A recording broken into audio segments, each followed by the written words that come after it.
등 뒤에 젖은 남자가 서 있어요. 8살 동자승의 말에 수천억 재벌 서명자 회장의 얼굴이 흑빛으로 변했습니다. 검은 벤츠 5대를 몰고 온 여회장은 그 자리에서 비틀거리며 뒷걸음쳤어요. 8년 전, 빗길, 그날 밤. 쌍둥이 동자승 형각과 묘각. 그들은 대체 무엇을 본 걸까요? 그리고 서명자 회장을 따라다니는 그 젖은 남자는 누구일까요? 도대체 8년 전 그날 밤 무슨 일이 있었던 걸까요? 오늘도 찾아주신 선생님 감사합니다. 어디서 듣고 계신지 댓글에 적어주세요. 구독과 좋아요 눌러주세요. 그럼 사연 시작하겠습니다. 며칠 전 그 운명적인 만남이 있기 전까지만 해도 해광산은 평온했습니다. 도심 외곽 언덕배기에 자리 잡은 작은 절, 빌딩 숲 사이로 아침 햇살이 비치면 낡은 기와지붕이 은은하게 빛났어요. 정오를 알리는 종소리가 울려 퍼지면 공양간 앞마당에 사람들이 하나둘 모여들기 시작했습니다. 72살 법인 스님은 공양 준비로 분주했어요.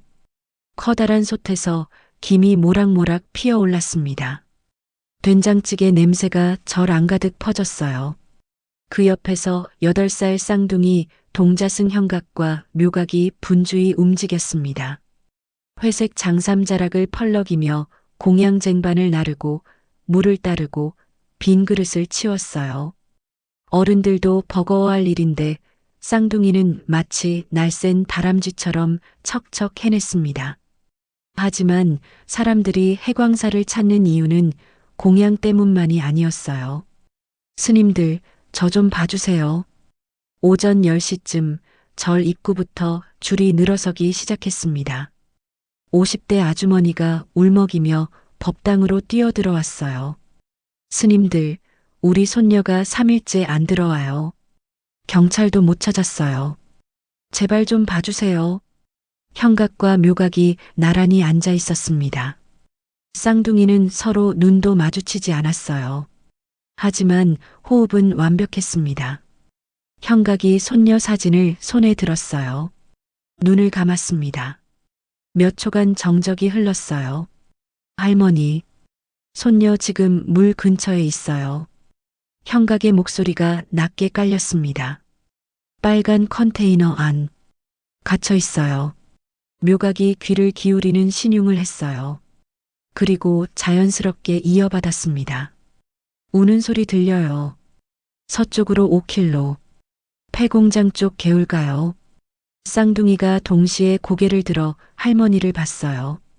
빨리 가세요. 아직 살아있어요. 마치 한 사람처럼 완벽하게 연결되는 말. 할머니가 황급히 전화를 걸었습니다. 2시간 뒤 경찰이 정확히 그 위치에서 납치된 손녀를 구출했어요. 할머니는 절로 달려와 쌍둥이 앞에 엎드려 울었습니다. 스님들이 우리 손녀 살렸어요. 경찰도 3일 동안 못 찾았는데 절 마당에서 대기하던 사람들이 수군거렸어요. 신기하다. 저 애들 진짜 뭔가 보나 봐. 부처님이 점지하신 영험한 동자승이야. 오후 2시 다음 손님이 들어왔습니다. 40대 사업가였어요. 명함을 내밀며 말했습니다. 내일 상한가 간다는 주식에 전 재산 넣으려고요.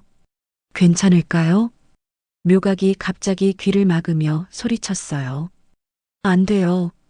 회사 무너지는 소리 들려요. 형각이 눈을 뜨며 차갑게 말했습니다. 아저씨, 그 회사 회장, 지금 비행기 타는데? 묘각이 이어받았어요. 곧 망해요. 사업가가 비웃으며 자리에서 일어났습니다. 에이, 애들이 뭘 안다고. 하지만 다음 날 아침 6시 TV 뉴스 속보가 터졌어요. 성진전자 분식회계 적발, 상장 폐지, 회장 해외 도피. 1시간 뒤 사업가가 창백한 얼굴로 절에 달려왔습니다. 전 재산이 휴지 조각 될 뻔했다며 절에 큰 시주를 올렸어요. 스님들, 제 재산 지켜주셨습니다. 소문은 걷잡을 수 없이 퍼졌습니다. 해광사 동자승들이 미래를 본대. 실종 아이도 찾고 주식 폭락도 맞췄대. 시주 보따리가 법당 앞에 쌓였어요. 쌀, 과일, 떡, 돈봉투. 사람들은 쌍둥이를 귀하게 모셨습니다. 하지만 법인 스님은 걱정스러운 눈으로 쌍둥이를 바라봤어요. 능력은 축복이자 저주니라. 저녁 6시 마지막 손님으로 단골 시주자 김 씨가 들어왔습니다. 택배기사였어요. 스님들, 오늘도 잘 있었어요? 쌍둥이가 일제히 고개를 들어 김 씨를 봤습니다. 그 순간 분위기가 달라졌어요. 형각의 눈빛이 어두워졌습니다. 묘각이 갑자기 귀를 막았어요. 쌍둥이가 동시에 벌떡 일어났습니다. 마치 짠 듯이요. 형각이 김 씨 바지를 붙잡았어요. 아저씨, 가족 얼굴 잘 보고 나왔어요? 묘각이 떨리는 목소리로 이어받았습니다. 서쪽 터널로 가면 영영 못 보는데요. 김 씨가 당황하며 웃었어요. 무슨 소리야? 나 집 가는데 서쪽 터널 매일 가는 길인데. 형각이 김 씨의 손을 꽉 잡았습니다. 오늘은 묘각이 눈물을 글썽이며 말했어요. 안 돼요. 두 동자승이 동시에 고개를 저었어요. 법인 스님이 황급히 달려왔습니다. 형가가, 묘가가. 하지만 김 씨는 이미 등골이 서늘해져 있었어요. 쌍둥이의 눈빛이 평소와 달랐습니다. 그래. 오늘은 돌아갈게. 김 씨가 황급히 절을 나갔어요. 트럭에 올라 핸들을 잡았습니다. 에이 뭐. 그래도 설마. 하지만 백미러에 비친 법당.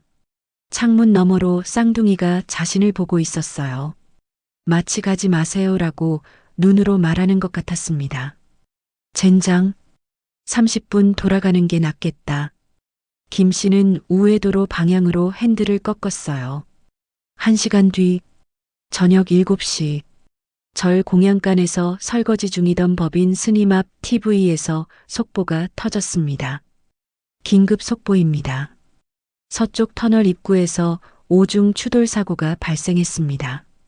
현재 대형 화재로 번져 생존자 없음. 큰 스님의 손에서 그릇이 떨어졌어요. 와장창. 화면 속에는 불타는 터널. 시커먼 연기. 구급차들. 쌍둥이가 조용히 합장했습니다. 나무 아미타불. 30분 뒤 절 대문이 벌컥 열렸어요.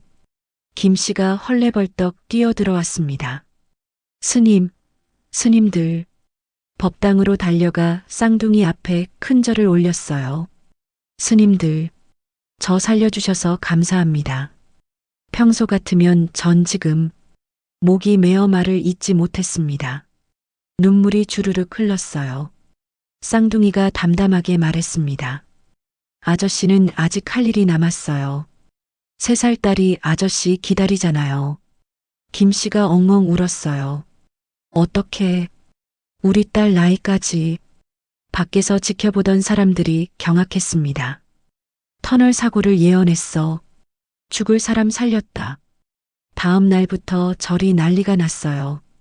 방송국 3곳에서 취재 요청이 왔습니다. 신문 기자들이 몰려왔어요. 법인 스님이 막아섰습니다. 아직 아이들입니다. 방송은 안 됩니다. 하지만 소문은 걷잡을 수 없이 퍼졌어요. SNS에 글이 올라왔습니다. 해광사 쌍둥이 동자승 실화냐? 나도 봤는데 진짜 신기함. 8살인데 부처님 환생 아니냐? 시주 행렬이 끊이지 않았습니다.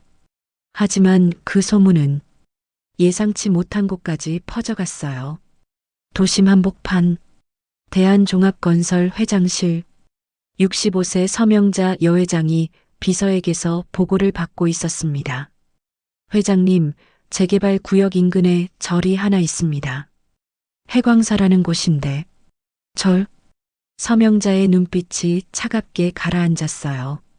요즘 그 절에 사는 쌍둥이 동자승이 신통력이 있다고 난리입니다.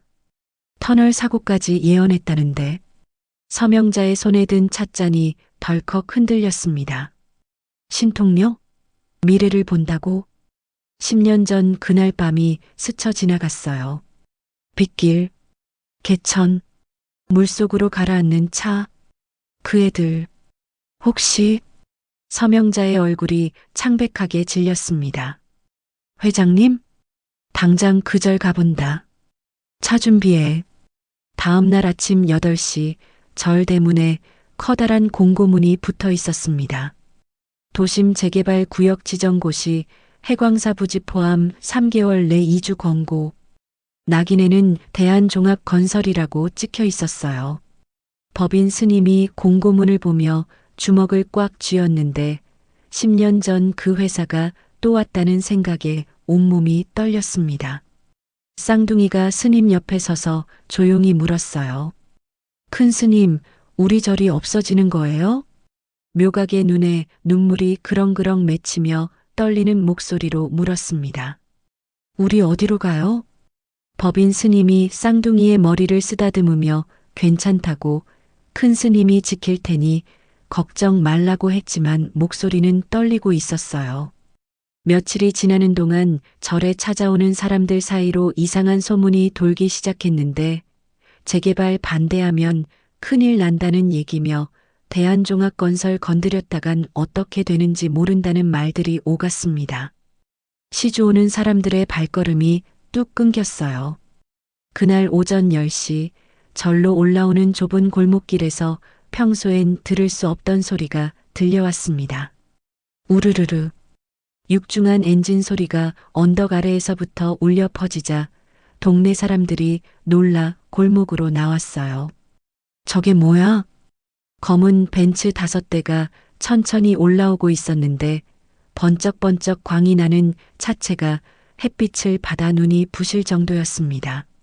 좁은 골목을 밀어젖히듯 올라오는 차량 행렬은 이 달동네와는 전혀 어울리지 않는 광경이었고 사람들은 황급히 비켜서며 수군거렸어요. 대체 누구야? 저 차들 수억짜리잖아. 맨 앞차가 절 입구에 멈춰 서자 비서가 황급히 내려 뒷문을 열었습니다. 윤기나는 검은 프라다 구두 한 켤레가 먼저 보였고 그 구두가 질척한 진흙바닥을 밟는 순간 차에서 내린 사람의 모습이 드러났어요.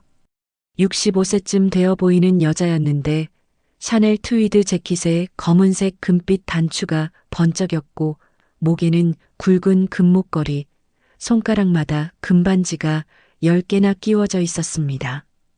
명품 선글라스 너머로 차갑고 오만한 눈빛이 번뜩이는 모습이 보였어요.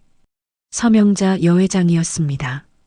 여기가 그 유명한 절이야? 주변을 둘러보며 코웃음을 치는데 하긴 요즘 미신 믿는 사람들 많으니까 그럴 만도 하다는 듯한 표정이었어요. 그때 뒷좌석에서 또 하나의 존재가 뛰어내렸는데 검은 털에 날카로운 이빨을 가진 대형 셰퍼드 카이저였습니다. 몸무게 40kg은 좋게 넘어 보이는 거구의 목에는 다이아몬드가 박힌 고급 목걸이를 하고 있었어요. 서명자가 카이저의 머리를 쓰다듬으며 말했습니다. 카이저야, 엄마랑 신기한 거 보러 가자. 걔는 주인 옆을 한 치도 떨어지지 않고 따라붙었는데 5년 동안 키운 카이저는 서명자가 유일하게 신뢰하는 존재였어요. 절 마당으로 들어서는 순간 시주 온 사람들이 서명자를 보고 황급히 비켜서며 수군거렸습니다. 저 사람, 재벌 같은데. 긴장된 공기가 절 안을 가득 채웠고 그때 법당 문이 열리며 쌍둥이, 동자승 형각과 묘각이 나왔는데 회색 장삼 자락이 바람에 펄럭였어요. 서명자가 선글라스를 벗으며 말했습니다. 내가 그 유명한. 말을 끝맺기도 전에 이상한 일이 벌어졌어요. 카이저가 갑자기 멈춰섰는데 5년 동안 한 번도 보지 못한 광경이었습니다. 카이저의 털이 쭈뼛서고 귀가 뒤로 젖혀지더니 낮게 깔리는 위협음이 흘러나왔어요. 으르렁. 카이저? 서명자가 놀라서 걔를 내려다봤는데 그 순간 카이저가 미친 듯이 짖기 시작했습니다. 와라라랄. 쌍둥이를 보며 뒷걸음질을 치는 모습에 서명자가 당황하며 소리쳤어요. 카이저, 왜 그래? 5년 동안 단 한 번도 짖지 않던 걔였는데 어떤 상황에서도 차분하고 위풍당당했던 카이저가 두려워하고 있었습니다. 마당에 있던 사람들이 수군거렸어요. 걔가 뭘 본 거야? 동자승 스님들 보고 저러네. 바로 그 순간 묘각이 갑자기 귀를 막으며 비명을 질렀습니다. 으악! 비명이 법당에 울려 퍼지자 사람들이 놀라 쌍둥이를 봤는데 묘각의 얼굴이 창백하게 질려 있었어요. 물소리가 들려요. 떨리는 목소리는 8살 아이의 목소리가 아니었고 묘각이 서명자를 가리키며 외쳤습니다. 저 할멈 귀에서 물소리가 계속 나요.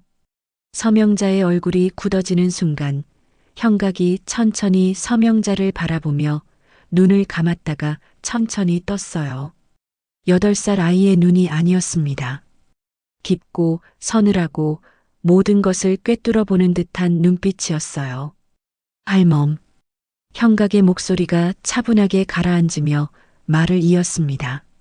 등 뒤에 젖은 남자가 서 있어요. 서명자의 얼굴에서 혈색이 싹 빠졌고 명품 핸드백을 든 손이 파르르 떨리며 금반지들이 햇빛에 번쩍이며 흔들렸어요. 뭐라고? 묘각이 이어받았습니다. 그 남자, 할멈 부르고 있어요. 명자야. 하고요. 서명자의 눈이 휘둥그레졌는데 10년 전 빗길 그날 밤 물속으로 가라앉던 차 안에서 들렸던 목소리가 떠올랐습니다. 명자야, 살려줘. 쌍둥이가 동시에 고개를 갸웃하며 마치 짠 것처럼 말했어요. 10년 전 빗길에서 서명자의 다리에서 힘이 빠지며 비틀거렸고 비서가 급히 부축하며 소리쳤습니다. 회장님, 카이저는 계속 짖으며 주인을 지키려 했지만 쌍둥이 쪽은 차마 쳐다보지 못했어요. 서명자가 다급히 외쳤습니다. 나가자. 당장. 명품 핸드백이 손에서 떨어졌고 구두굽이 비틀거리며 차로 향하는 모습을 보며 비서가 물었어요. 회장님, 핸드백. 됐어. 빨리. 비서들이 황급히 서명자를 차에 태웠고 카이저도 뛰어올라 차 문이 쾅 닫혔습니다. 5대의 벤츠가 황급히 출발했는데 올라올 때와는 전혀 다른 모습으로 도망치듯 언덕을 내려갔어요. 절 마당에 남은 사람들이 수군거렸습니다. 방금 뭐였어? 동자승 스님들이 뭘 본 거야? 저 여자 얼굴 완전 하얗게 질렸는데 법인 스님이 쌍둥이를 데리고 황급히 법당 안으로 들어가며 말했어요. 형가가, 묘가가, 저 사람은 위험해. 가까이 가지 마라. 형각이 고개를 갸웃하며 물었습니다. 큰 스님, 저 할멈 뭔가 이상해요. 묘각도 고개를 끄덕이며 말했어요. 등 뒤에 있던 그 남자, 너무 슬퍼 보였어요. 법인 스님의 얼굴이 굳어졌는데 대한종합건설 10년 전 그 회사가 또 왔다는 생각에 주먹을 꽉 쥐었습니다. 스님만이 알고 있었어요. 저 회사가, 저 여자가 누구인지를. 한편 그 시각 검은 벤츠 안에서 서명자는 뒷좌석에서 온몸을 떨고 있었습니다. 저 애들 어떻게 알지? 10년 전 일을 완벽하게 처리했는데. 카이저가 주인의 무릎에 머리를 비볐는데 걔도 떨고 있었어요. 카이저야, 저 애들이 뭘 본 거야? 넌 뭘 본 거야? 서명자의 손이 카이저의 털을 움켜쥐었고 비서가 조심스럽게 물었습니다. 회장님, 괜찮으십니까? 닥쳐. 서명자가 소리를 지르자 차 안에 정적이 흘렀어요. 서명자의 머릿속이 복잡했는데 저 애들이 진짜인지 아니면 누가 시킨 건지 해안 그 늙은이가 뭔가 꾸민 건 아닌지 의심이 들었습니다. 하지만 곧 다른 감정이 고개를 들었어요. 만약 진짜라면 저 애들을 이용할 수 있어. 내 편으로 만들면. 서명자의 눈빛이 공포에서 탐욕으로 변하며 말했습니다. 김 기사, 회사로 가. 네, 회장님. 서명자가 창밖을 내다봤는데 100미러에 멀어지는 해광사가 보였어요. 확인해 봐야 해. 저 애들이 진짜 귀신을 보는지. 진짜라면 더 큰 돈을 벌 수 있고 가짜라면 그냥 짓밟으면 돼. 서명자의 입꼬리가 살짝 올라갔습니다. 10분 뒤 대한종합건설 회장실에서 서명자가 비서실장을 불러 말했어요. 저절 철저히 조사해. 스님, 애들 모든 것. 네, 회장님. 그리고 서명자의 눈빛이 차갑게 빛났습니다. 재개발 일정 앞당겨. 한 달 안에 그 절 밀어버려. 그날 밤 11시 해광사는 고요했습니다. 쌍둥이는 법당 한쪽에서 이불을 덮고 잠들어 있었고 법인 스님은 공양간에서 내일 아침 준비를 하고 있었어요. 쾅! 갑자기 절 대문이 부서질 듯 열리는 소리가 들렸습니다. 법인 스님이 놀라 밖으로 나가려는 순간 험상궂은 남자 5명이 마당으로 들이닥쳤어요. 스님, 재개발 반대 현수막 다 내려. 순순히 나가면 보상금이라도 받지. 우두머리로 보이는 사내가 야구 방망이를 들고 으름장을 놓았습니다. 여긴 부처님 계신 곳입니다. 돌아가시오. 법인 스님이 두 팔을 벌려 법당을 막아섰지만 용역들은 비웃으며 스님을 밀쳐냈어요. 비켜, 늙은이. 스님이 바닥에 넘어지는 순간 용역들이 법당 안으로 쳐들어갔습니다. 손에 든 붉은 페인트통을 열더니 법당 벽에 마구 뿌리기 시작했어요. 쉭, 쉭, 철거 예정. 한 달 내 퇴거. 붉은 글씨가 하얀 벽을 더럽혔고 불상에도 붉은 페인트가 튀었습니다. 잠에서 깬 쌍둥이가 비명을 질렀어요. 큰 스님. 형각과 묘각이 부들부들 떨며 서로를 껴안았는데 용역들의 거친 웃음소리가 법당에 가득 찼습니다. 애들도 있네?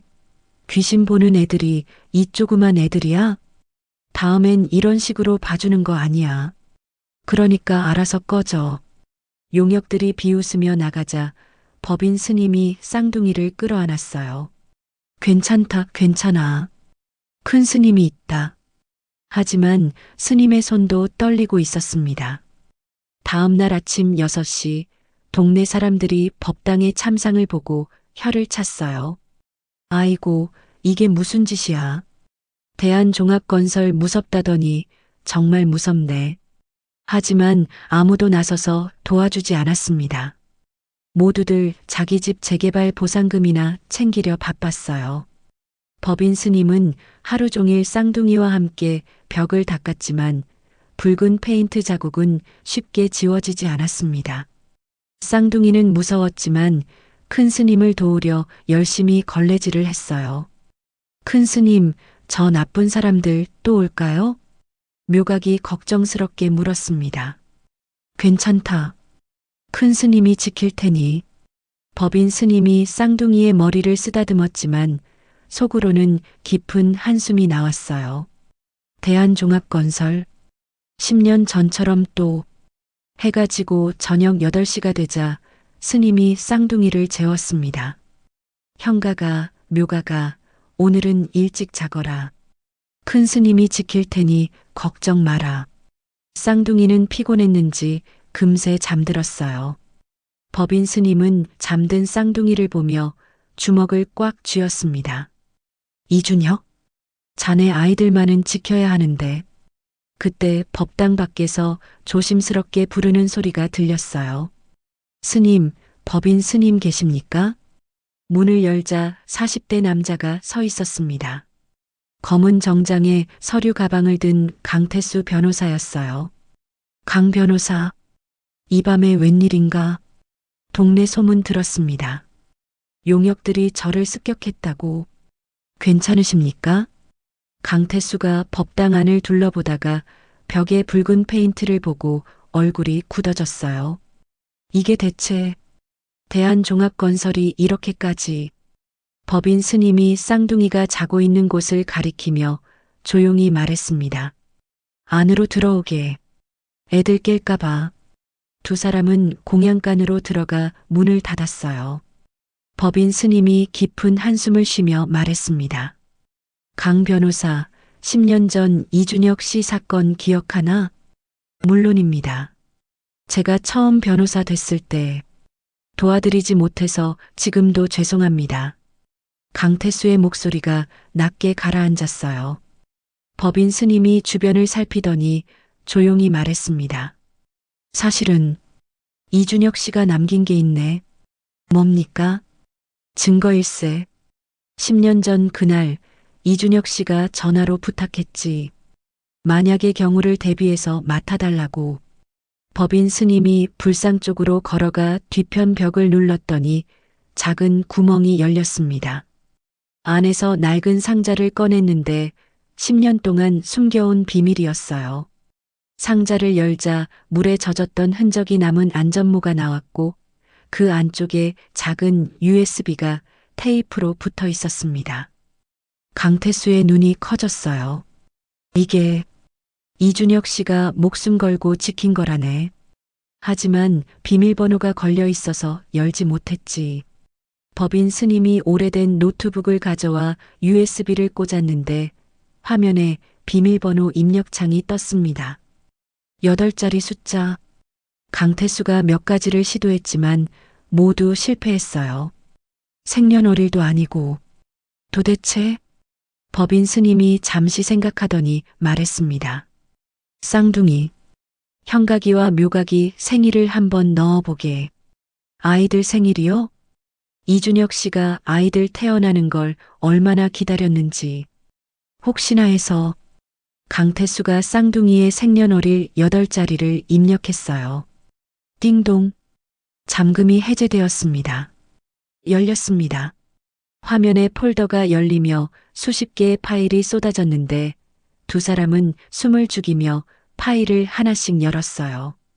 첫 번째 파일, 부실공사 현장 사진들이었습니다. 철근이 반밖에 들어가지 않은 건물 골조, 규격 미달 자재, 부실한 시멘트 배합, 생생한 증거들이 가득했어요. 두 번째 파일, 비자금 장부였습니다. 빼돌린 공사비 수천억, 뇌물받은 관계자 명단, 검은 돈의 흐름이 낱낱이 기록되어 있었어요. 세 번째 파일, 녹취록이었습니다. 강태수가 재생 버튼을 눌렀어요. 윤 소장, 자네 고발하려고? 미쳤나? 남자 목소리가 흘러나왔습니다. 회장님, 이대로는 안 됩니다. 건물이 무너집니다. 이준혁의 목소리였어요. 그리고 차갑게 가라앉은 여자 목소리가 들렸습니다. 완벽하게 처리해. 영구히 입을 막아. 증거도 남기지 말고. 서명자의 목소리였습니다. 강태수의 얼굴이 창백하게 질렸어요. 이건 살인교사 증거입니다. 법인 스님이 고개를 끄덕이며 주먹을 쥐었습니다. 그렇네. 10년을 기다렸지만 이제야 증거가 드러났어. 강태수가 파일들을 계속 확인하며 손이 떨렸어요. 스님, 이거면 서명자를 법정에 세울 수 있습니다. 살인교사, 횡령, 배임. 충분합니다.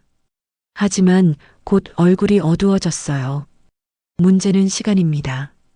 법적 절차를 밟으면 최소 6개월. 그 사이 절은 한 달 안에 밀린다네. 법인 스님이 고개를 저었습니다. 강태수가 잠시 생각하더니 입을 열었어요. 그렇다면 법이 아닌 다른 방법을 써야 합니다. 다른 방법? 이틀 전 서명자가 여기 왔을 때 쌍둥이 스님들이 뭔가 봤다고 들었습니다. 법인 스님이 고개를 끄덕였어요. 그래, 형각이와 묘각이가 서명자 등 뒤에 젖은 남자가 있다고 했지. 그 여자가 혼비백산에서 도망쳤어. 강태수의 눈빛이 번뜩였습니다. 서명자는 탐욕과 미신에 약합니다. 쌍둥이 스님들의 능력을 이용하는 겁니다. 하지만 애들한테 뭘 시킬 수는 없네. 8살밖에 안 됐어. 시킬 필요 없습니다. 쌍둥이 스님들은 그저 평소처럼 보이고 들리는 것만 말하면 됩니다. 강태수가 노트북을 열며 설명했어요. 제가 가짜 투자처를 만들겠습니다. 해외 항만 사업, 300% 수익. 서명자가 물릴 만한 미끼를요. 그걸 어떻게 해? 쌍둥이 스님들이 서명자에게 말하는 겁니다. 물의 기운을 막으려면 바다 건너 큰 물에 재산을 부어야 한다고요. 법인 스님이 눈을 감으며 생각했어요. 쌍둥이들은 그게 무슨 뜻인지 모를 텐데. 그게 더 좋습니다. 순수하게 보이고 들리는 대로만 말하는 거니까요. 저는 그 뒤에서 투자 자료를 준비하고 서명자가 돈을 보내는 순간 강태수가 USB를 가리켰습니다. 이 증거를 검찰에 제출합니다. 돈도 날리고 범죄도 드러나는 거죠. 법인 스님이 잠시 고민하다 고개를 끄덕였어요. 애들한테는 진실을 말하지 않는 게 좋겠네. 나중에 모든 게 끝나고 말해주지. 그게 좋겠습니다. 지금은 쌍둥이 스님들을 지키는 게 먼저입니다. 강태수가 노트북으로 작업을 시작했어요. 밤이 깊어가는 동안 두 사람은 치밀하게 계획을 짰습니다. 법당에서는 쌍둥이가 평화롭게 잠들어 있었어요. 형각과 묘각은 아직 아무것도 몰랐습니다. 자신들의 능력이 어떻게 쓰일지, 저 할멈이 누구인지, 자신들에게 어떤 비극이 있었는지 모든 걸 모른 채 평화롭게 자고 있었어요. 사흘이 지났습니다. 절은 여전히 붉은 페인트 자국이 남아 있었지만 법인 스님과 쌍둥이는 묵묵히 일상을 이어갔어요. 형각과 묘각은 여전히 찾아오는 사람들에게 보이고 들리는 것을 말해주었고 사람들은 쌍둥이의 신통력에 감탄하며 시주를 올렸습니다. 하지만 재개발 때문에 예전만큼 사람들이 오지는 않았어요. 그날 오전 10시 낯선 남자 한 명이 절에 들어왔습니다. 50대쯤 되어 보이는 남자는 고급 양복을 입고 있었는데 얼굴에는 긴장한 기색이 역력했어요. 대한종합건설 비서실장 김진수였습니다. 스님들 계십니까? 법당으로 들어서는 김진수를 보며 법인 스님의 눈빛이 날카로워졌어요. 서명자가 보낸 사람이로군. 어서 오십시오. 무슨 일로 오셨습니까? 김진수가 주변을 둘러보다가 쌍둥이를 발견했습니다. 형각과 묘각이 나란히 앉아 있었어요. 저 쌍둥이 스님들께 여쭤볼 게 있어서 왔습니다. 김진수가 조심스럽게 다가와 앉았는데 손이 미세하게 떨리고 있었어요. 회장님이 진짜 귀신을 보는지 확인하라고 하셨는데 어린애들인데 무슨. 형각과 묘각이 동시에 고개를 들어 김진수를 봤습니다. 그 순간 묘각이 갑자기 귀를 막았어요. 형아, 전화벨 소리 들려. 응? 형각이 동생을 보자 묘각이 떨리는 목소리로 말했습니다. 여자가 울면서 전화하는 소리. 돈 보내주세요. 아니면 당신 부인한테 다 말할 거예요. 김진수의 얼굴이 새하얗게 질렸어요. 어떡해. 어젯밤 그 여자한테 온 문자를. 형각이 눈을 감았다가 천천히 떴습니다. 아저씨, 지갑에 사진 2개 있죠? 한쪽엔 부인이랑 아들, 다른 한쪽엔. 그만. 김진수가 벌떡 일어나며 소리쳤어요. 손에 들고 있던 서류 가방이 바닥에 떨어졌습니다. 어떻게 아무한테도 말 안 했는데. 쌍둥이는 그저 담담하게 앉아 있었어요. 8살 아이들의 순수한 눈빛으로 김진수를 바라봤습니다. 김진수가 뒷걸음질 치며 법당을 나갔는데 현관에서 넘어질 뻔했어요. 저 애들. 진짜야. 황급히 차에 올라 전화를 걸었습니다. 회장님, 진짜입니다. 쌍둥이들이 제 비밀을 아무도 모르는 걸 정확히 맞췄습니다. 전화 너머로 서명자의 숨소리가 들렸어요. 그래. 역시 진짜였어. 서명자의 목소리에 공포와 탐욕이 뒤섞여 있었습니다. 하지만 회장님, 위험합니다.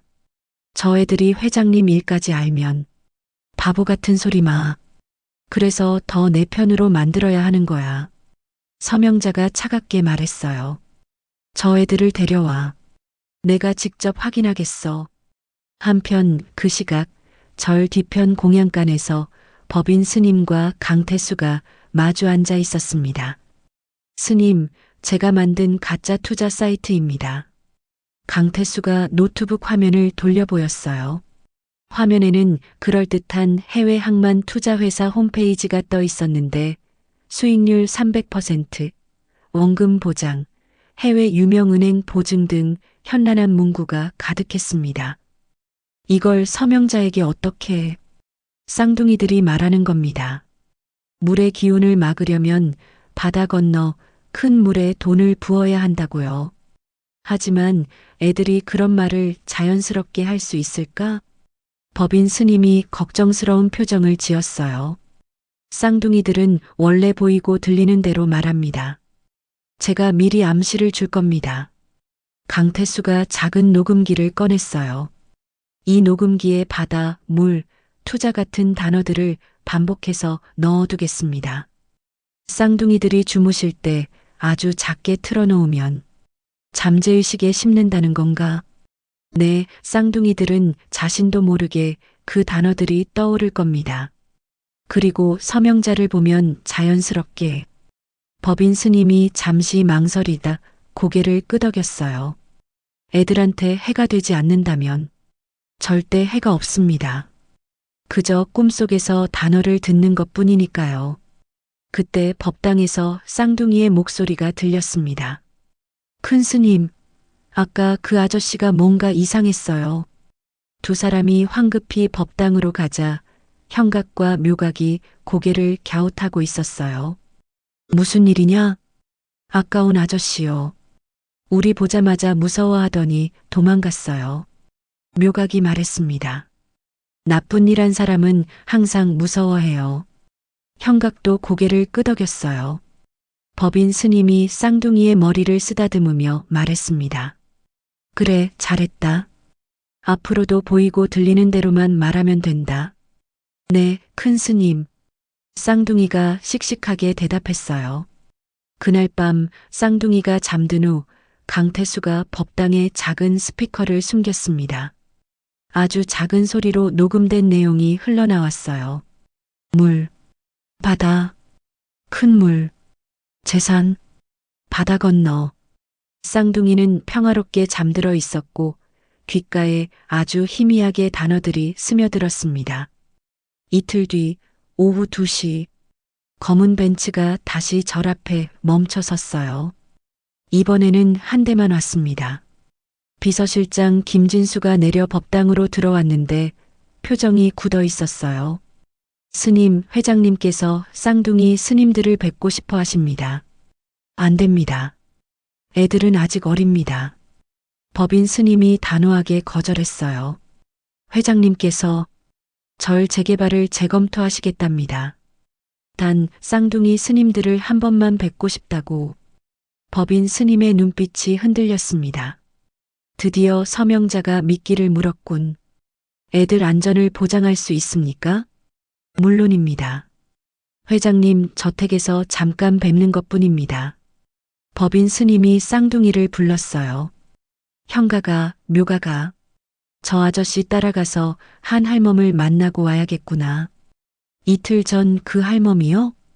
형각이 물었습니다. 그렇다. 무서워하지 말고 평소처럼 보이고 들리는 대로만 말하면 된다. 네, 큰 스님. 쌍둥이가 차에 올랐어요. 법인 스님은 차가 떠나는 걸 보며 주먹을 쥐었습니다. 형가가, 묘가가. 부디 무사히. 차 안에서 쌍둥이는 창밖을 보고 있었어요. 묘각이 갑자기 중얼거렸습니다. 형아, 자꾸 바다 소리가 들려. 응? 나도 물냄새 같은 게 나는 것 같아. 형각도 고개를 갸웃했어요. 이틀간 들었던 잠재의식 암시가 작동하기 시작한 것이었습니다. 차는 도심을 벗어나 산속으로 향했어요. 서명자의 저택으로. 차가 산속길을 따라 30분을 달렸습니다. 높은 담장으로 둘러싸인 대저택이 나타났는데 철문이 천천히 열리며 차가 안으로 들어갔어요. 정원에는 손질된 나무들과 분수대가 있었지만 어딘지 모르게 음산한 느낌이 들었습니다. 형각과 묘각이 차에서 내리자 비서실장이 앞장섰어요. 이쪽으로 오세요. 대리석 바닥을 밟으며 저택 안으로 들어가는데 쌍둥이의 발걸음이 점점 무거워졌어요. 형아, 뭔가 무서워. 묘각이 형각의 손을 꽉 잡았습니다. 나도. 여기 공기가 이상해. 넓은 복도를 지나 서재 앞에 섰어요. 비서실장이 노크를 했습니다. 회장님 모셔왔습니다. 들어와. 차갑게 가라앉은 목소리가 들렸어요. 문이 열리자 화려하면서도 음산한 공간이 펼쳐졌습니다. 천장까지 닿는 책장에는 책이 아니라 무당 부적들이 빼곡히 붙어 있었고 벽에는 도사 그림과 부처 그림, 십자가까지 걸려 있었어요. 책상 위에는 수정 구슬, 타로 카드, 향로가 놓여 있었고 구석에는 굿할 때 쓰는 진과 북이 보였습니다. 이 여자 엄청난 미신쟁이로군. 서명자가 소파에 앉아 있었는데 명품 정장 대신 비단 한복을 입고 있었어요. 옆에는 shepherd 카이저가 앉아 있었습니다. 쌍둥이가 들어서는 순간 카이저의 털이 쩌뼛서며 으르렁거리기 시작했어요. 와랄랄. 카이저, 조용히 해. 서명자가 개를 제지했지만 카이저는 계속 쌍둥이를 향해 짖으며 뒷걸음질 쳤습니다. 앉아라, 애들아. 서명자가 쌍둥이 맞은편 의자를 가리켰어요. 형각과 묘각이 나란히 앉자 서명자가 날카로운 눈빛으로 쌍둥이를 훑어봤습니다. 너희가 그 유명한 쌍둥이 동자승이구나. 정말 귀신을 본다며? 저희는 그냥 보이고 들리는 걸 말할 뿐이에요. 형각이 담담하게 대답했어요. 서명자가 소파에서 일어나 쌍둥이 주변을 천천히 걸었습니다. 그래, 그럼 지금 나한테 뭐가 보이냐? 뭐가 들리냐? 묘각이 갑자기 귀를 막았어요. 물소리가 들려요. 서명자의 발걸음이 멈췄습니다. 또 그 소리냐? 지난번에도 그랬지.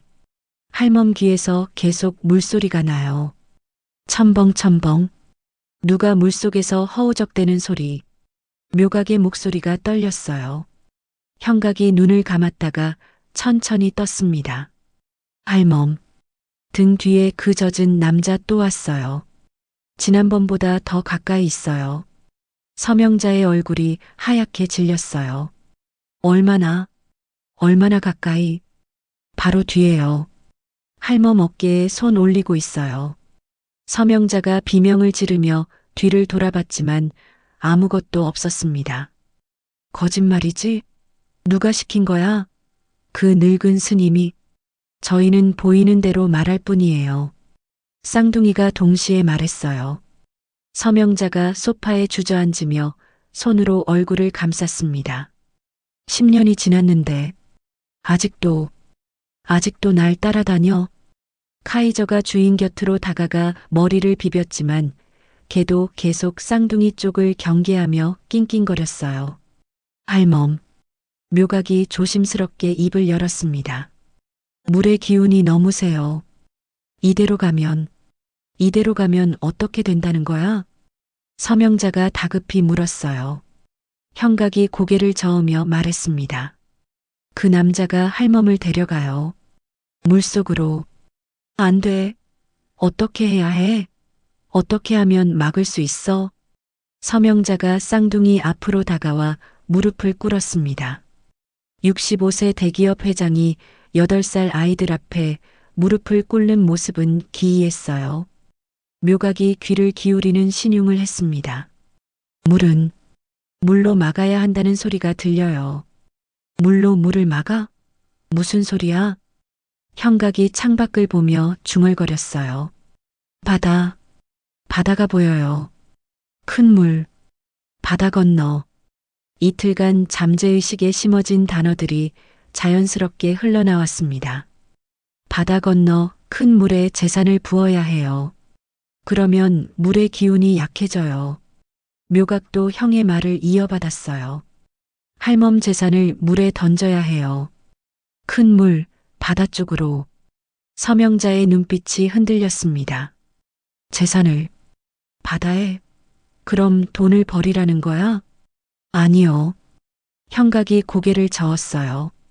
버리는 게 아니라 부어야 해요. 큰 물에 부으면 더 커져서 돌아와요. 더 커진다고? 서명자의 눈빛이 달라졌어요.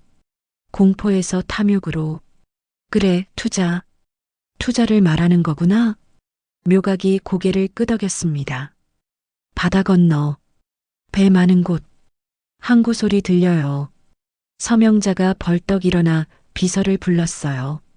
김 실장, 해외 항만 투자권 찾아봤지? 네, 회장님. 자료 준비되어 있습니다. 비서실장이 서류 가방에서 두툼한 파일을 꺼냈는데 강태수가 미리 준비해둔 가짜 투자 자료였어요.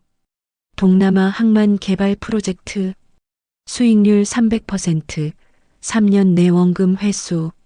서명자가 자료를 넘기며 눈이 달러자로 변했습니다. 이거야. 바로 이거.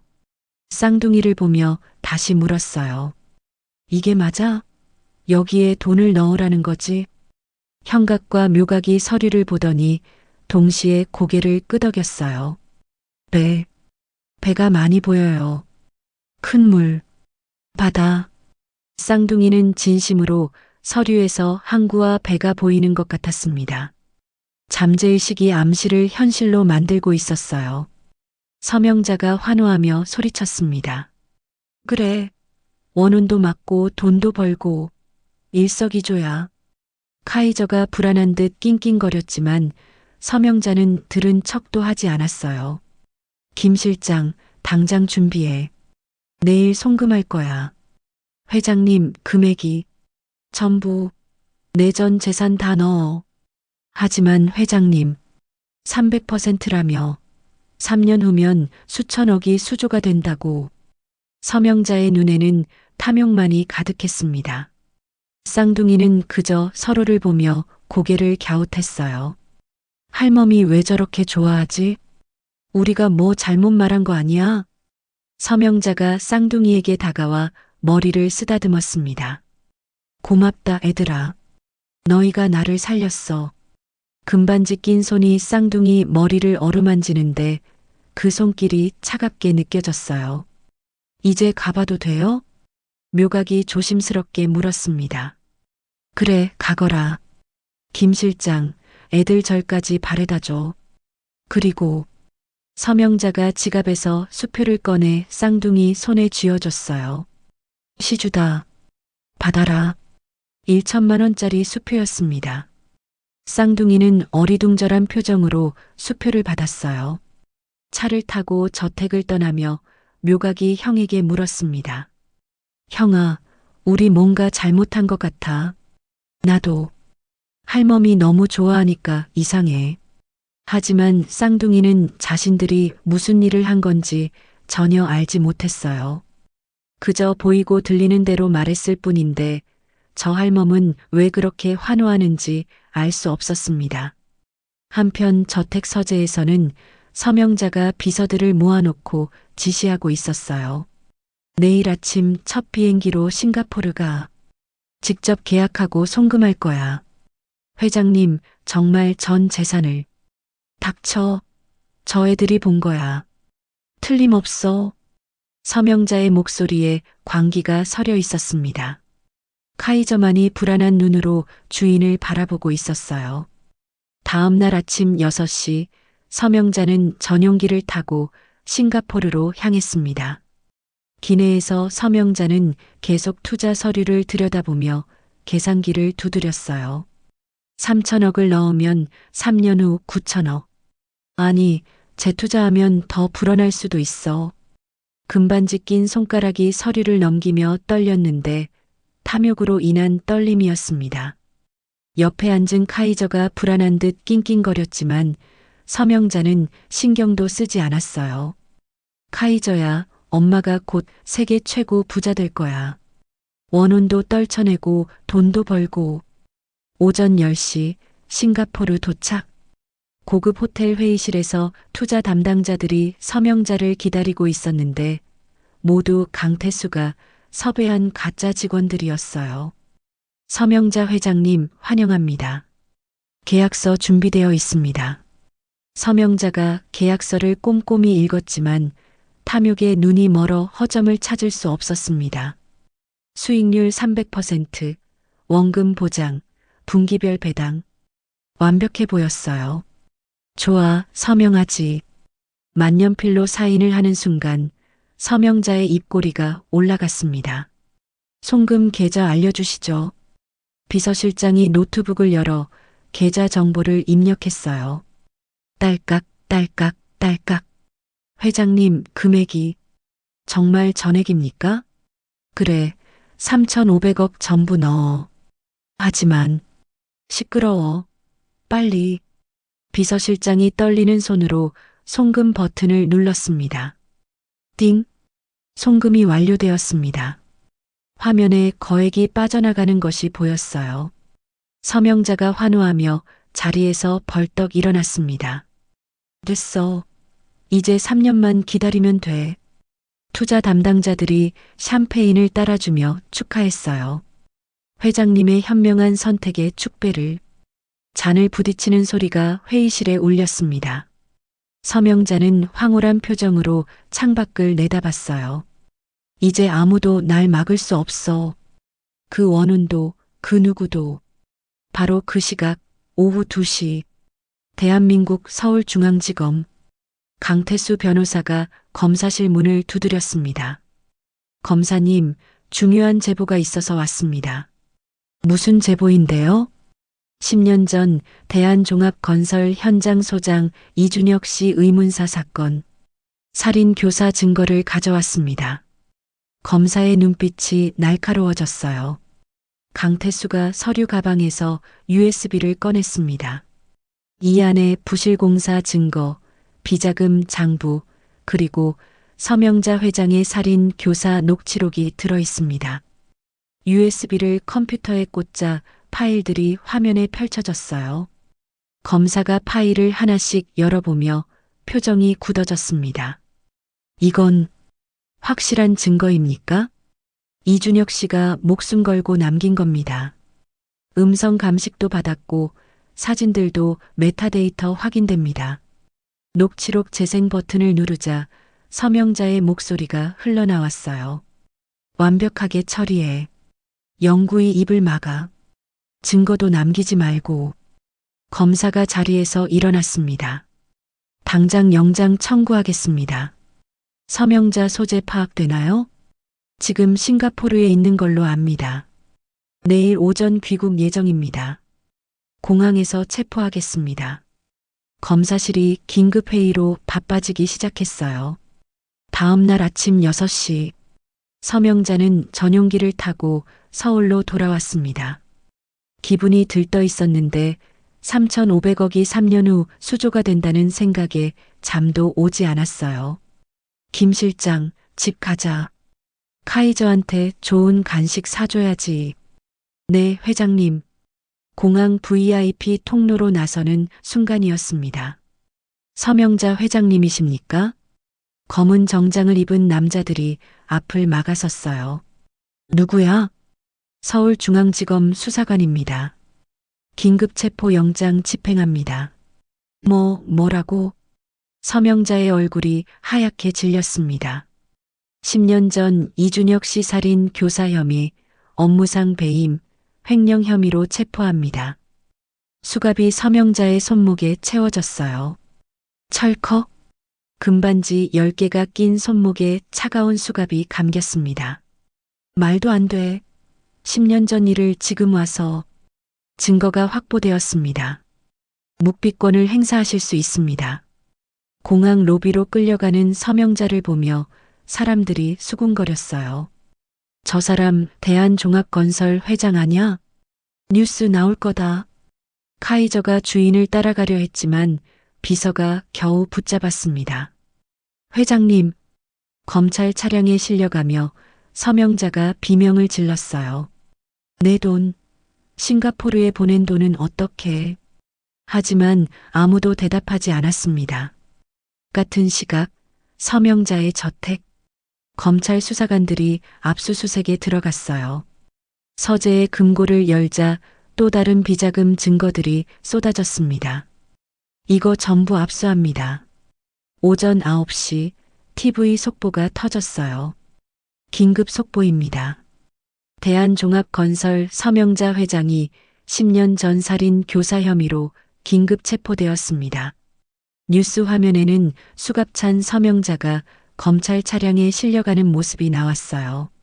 명품 선글라스는 깨졌고 머리는 헝클어졌으며 한쪽 구두 굽이 부러져 절뚝거리는 모습이었습니다. 서명자 회장은 10년 전 부실 공사를 고발하려던 이준혁 현장 소장을 살해한 혐의를 받고 있으며 해광사 법당에서 법인 스님과 쌍둥이가 뉴스를 보고 있었어요. 큰 스님, 저 할멈이 잡혔어요. 묘각이 놀라서 말했습니다. 나쁜 일 했나 봐요. 형각도 고개를 끄덕였어요.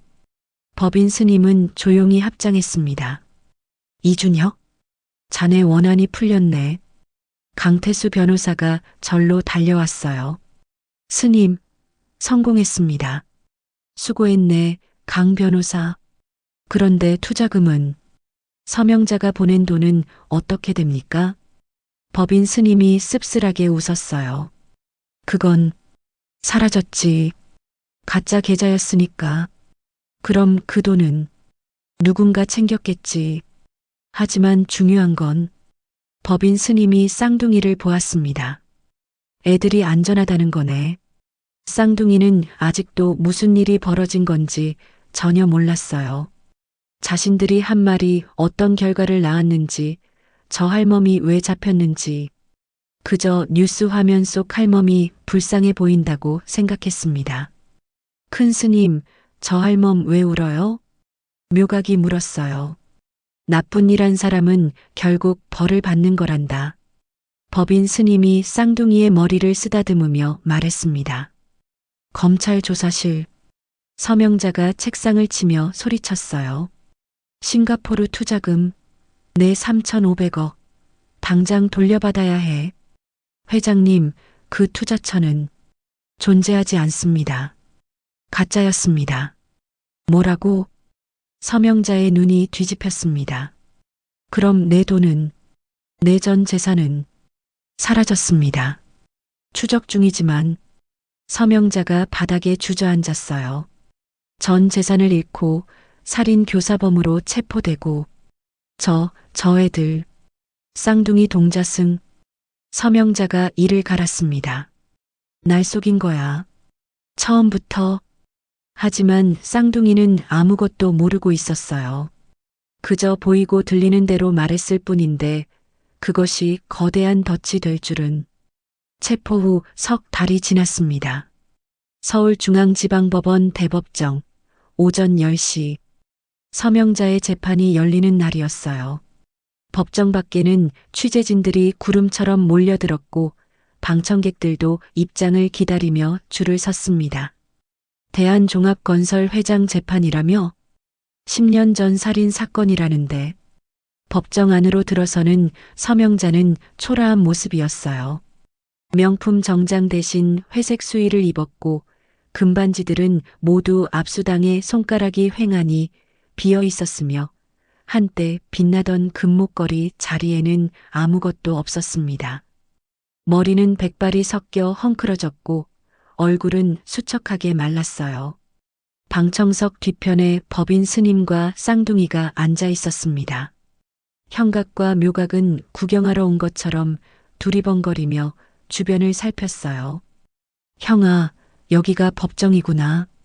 응, 나쁜 사람 벌 주는 곳이래. 쌍둥이는 저 앞에 앉은 할멈이 자신들과 무슨 관계인지 전혀 몰랐습니다. 강태수 변호사가 검사 측 증인석에 앉아 있었어요. 재판을 시작하겠습니다.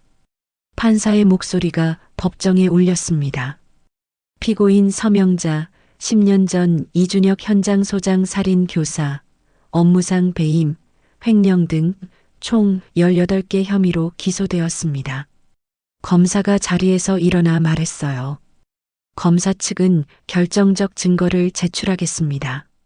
법정 스크린에 USB 파일 목록이 떴습니다.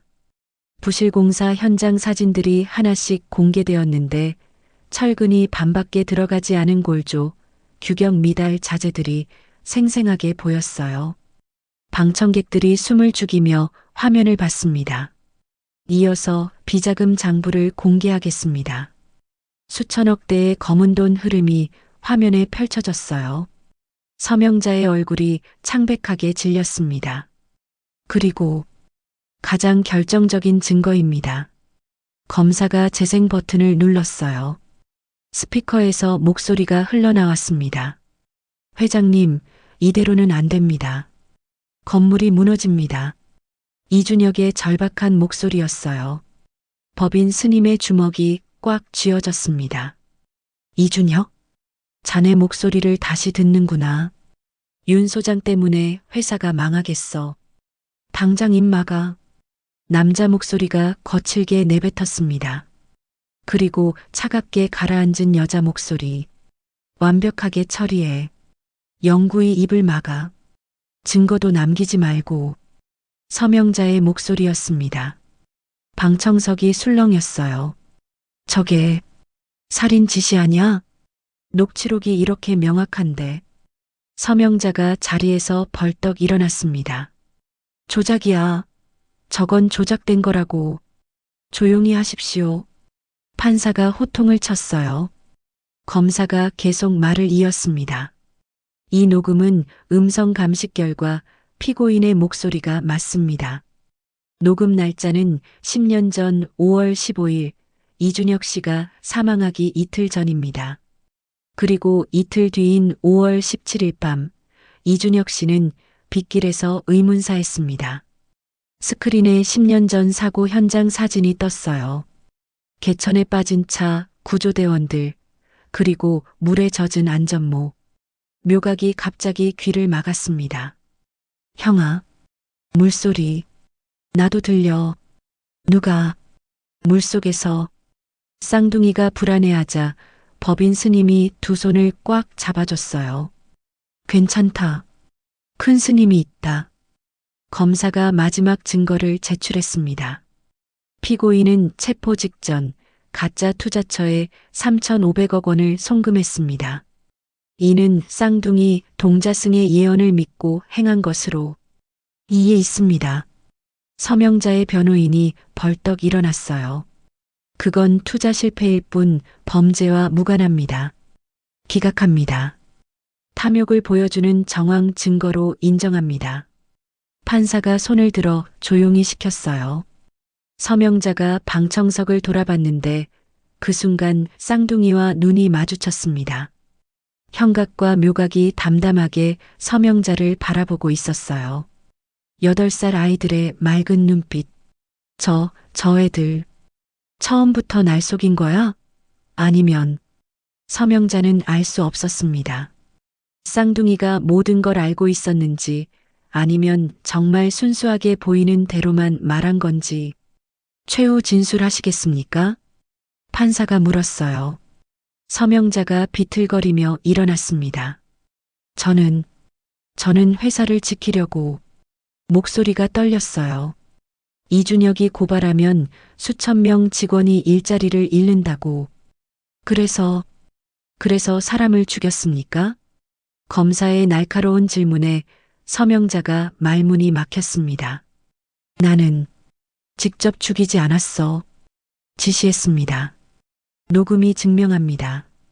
서명자가 주저앉으며 울기 시작했어요. 65세 대기업 회장이 법정에서 무너지는 모습이었습니다. 낮 12시 판사가 최종 선고를 내렸어요. 피고인 서명자에게 살인 교사죄로 징역 25년, 업무상 배임 및 횡령죄로 징역 10년, 합산징역 35년. 다만 경합범으로 징역 25년을 선고합니다. 쾅! 판사 망치가 내려쳤습니다. 25년. 서명자가 멍하니 중얼거렸어요. 내가 8살짜리 애들한테 인생을. 법정 경호가 서명자를 일으켜 세웠습니다. 끌려가는 서명자가 마지막으로 방청석을 돌아봤는데 쌍둥이가 여전히 담담하게 앉아 있었어요. 형각과 묘각은 무슨 일이 벌어진 건지 잘 모르겠다는 표정이었습니다. 법정 문이 닫혔어요. 방청객들이 웅성거리며 빠져나가고 법인 스님이 쌍둥이를 데리고 일어났습니다. 큰 스님, 저 할멈 왜 울었어요? 묘각이 물었어요.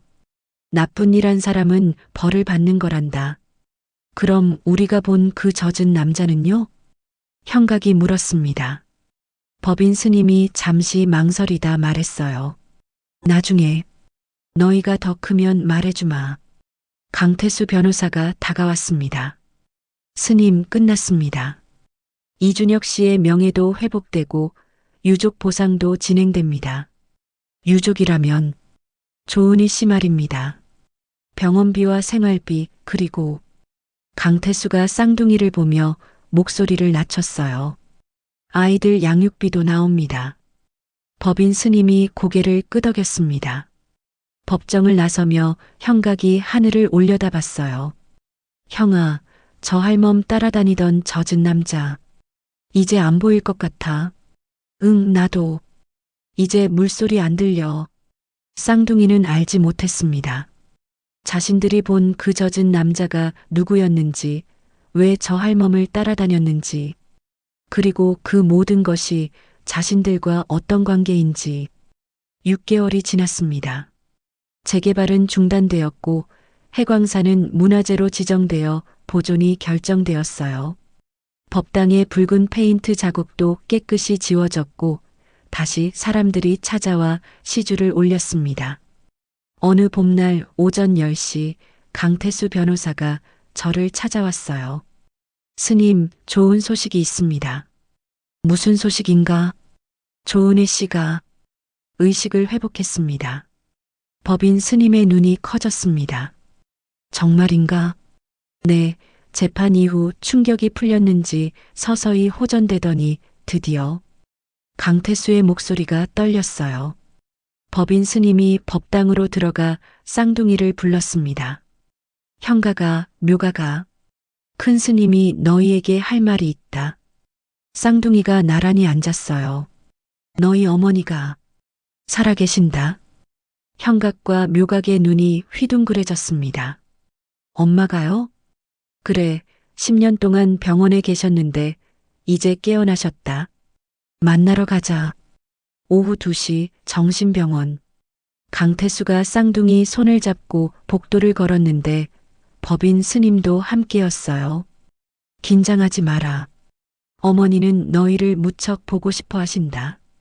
병실 문 앞에 섰습니다. 노크 소리가 울렸어요. 들어오세요. 가느다란 목소리가 들렸습니다. 문이 열리자 30대 후반으로 보이는 여자가 창가에 앉아 있었어요. 야윈 얼굴, 긴 머리, 그리고 쌍둥이와 닮은 눈빛. 조은이었습니다. 쌍둥이가 망설이며 한 걸음 다가갔어요. 엄마. 조은이가 천천히 고개를 돌렸습니다. 눈물이 주르륵 흘러내렸어요. 형각이, 묘각이, 엄마. 쌍둥이가 달려가 어머니 품에 안겼습니다. 조은이가 떨리는 손으로 쌍둥이를 껴안으며 울었어요. 미안해. 엄마가 너희를 지켜주지 못해서. 괜찮아요, 엄마. 형각이 눈물을 닦아주었습니다. 큰 스님이 우리 잘 키워주셨어요. 묘각도 고개를 끄덕이며 말했어요. 우리 이제 엄마랑 같이 살 수 있죠? 조은이가 쌍둥이 머리를 쓰다듬으며 웃었습니다. 그래, 이제 엄마가 지켜줄게. 법인 스님이 조용히 병실을 나왔어요. 복도에서 강태수가 물었습니다. 아이들에게 진실을 말하셨습니까? 아니네. 아직은.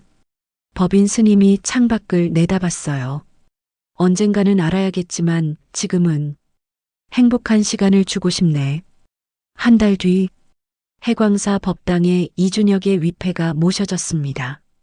법인 스님이 향을 피우고 조은이와 쌍둥이가 함께 절을 올렸어요. 아빠, 형각이 위패를 보며 처음으로 아버지를 불렀습니다. 큰 스님이 말씀해 주셨어요. 아빠가 영웅이었다고. 묘각도 눈물을 글썽이며 말했어요. 나쁜 사람들이 아빠를. 하지만 이제 다 벌 받았어요. 조은이가 쌍둥이를 안으며 위패에 절을 올렸습니다. 여보, 우리 아이들 잘 컸어요.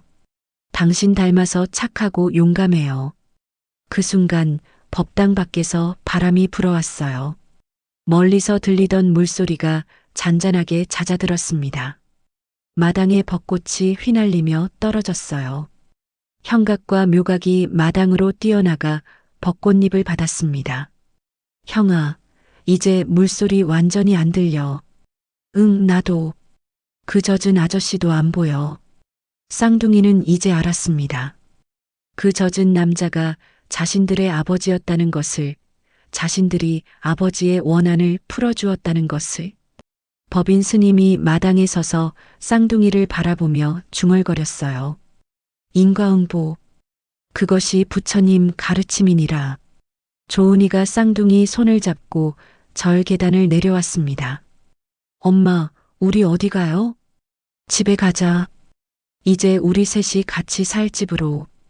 벚꽃이 흩날리는 해광사. 8살 쌍둥이 동자승이 어머니 손을 잡고 걸어가는 모습이 따스한 봄 햇살에 빛났어요. 탐욕은 스스로를 삼키고 정의는 반드시 승리합니다. 오늘 이야기 어떠셨나요? 시청 소감을 댓글로 남겨주세요. 구독과 좋아요 눌러주시면 큰 힘이 됩니다. 감사합니다.